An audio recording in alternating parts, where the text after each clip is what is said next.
தமிழ் சுடர் என்று பெயரை வைத்த அந்த விருது. கோளில் விழுந்த தூகை மயிலாய், கோளில் சிறந்த குளிர்சாய் திங்களாய், முறுக்கு உடைந்து மறக்கும் மலராய், சிறகினில் தத்தும் செங்காடு அன்னமாய், அமுத மொழிபகர் அழகின் பிம்பமாய், குமுத மலர்வெளி கவரும் கருங்குடல் வாடும் எழிலாய், வசந்த பொடிலாய் திகழும் தமிழ் அன்னையின் பெயரிலே தமிழ் சுடராய் அமைக்கப்பட்டிருக்கிற விருதுகள்.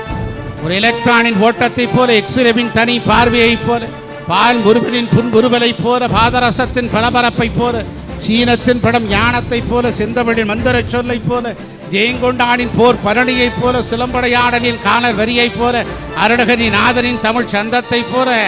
தேரிழந்தோர் கம்பனின் கற்பனை விடத்தை போல அல்லவா இந்த விருதுகள் ஒவ்வொன்றும் இருக்கிறது என்று எண்ணி பார்க்கிற போது